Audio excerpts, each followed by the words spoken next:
इतना बड़ा भगवान विष्णु का ये जो गया जी की पावन भूमि है, इसका जो नाम है गया सुरपरी, तो कितना बड़ा भगवान विष्णु का अनन्य भक्त है। ऐसे एक राक्षस की आपको कथा आती है भागवत जी में विप्रासुर की। ये विप्रासुर भी ऐसे ही है, ये भी है तो राक्षस, लेकिन भगवान विष्णु का अनन्य भक्त है। जब भगवान विष्णु आते हैं और कहते हैं कि कुछ मांगो, जब वो स्तुति करता है तुमको क्या चाहिए, तो कहता है मुझे वो विरह चाहिए। कौन सा विरह? जब एक पत्नी अपने पति के प्रेम में, जो नवविवाहिता पत्नी होती है, वो अपने पति के प्रेम में क्या करती है? याद करती है ना 24 घंटा। कोई परदेसी पति हो और नया नया विवाह हुआ तो कितना याद करती है, कितनी व्याकुलता से याद करती है।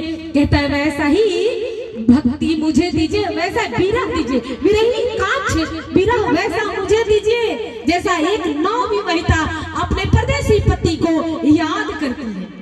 भगवान बोले ठीक है, लेकिन कहता है कि मुझे पूर्ण मत करिएगा।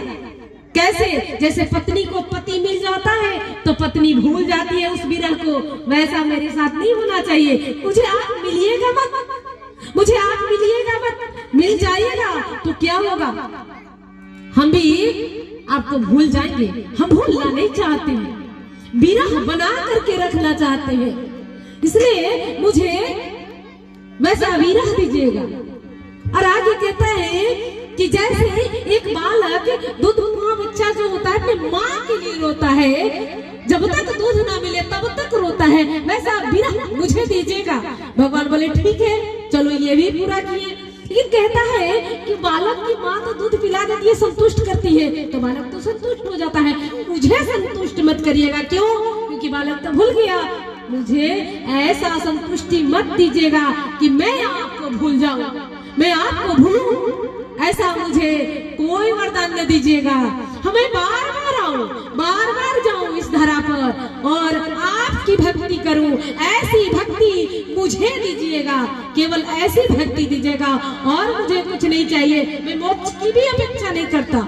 जैसे भरत जी कहते हैं त्रिवेणी में मुझे मोक्ष नहीं चाहिए, मुझे अर्थ ना धर्म ना काम रुचि और गति ना चाहूं निर्माण। मुझे धर्म अर्थ काम नहीं चाहिए। वैसे वो भी कहता है मुझे मोक्ष नहीं चाहिए। क्या चाहिए? मुझे बार बार जन्म लेना है, बार बार आना है और हर बार आकर के आपकी भक्ति करना है। इसलिए जो संत जन होते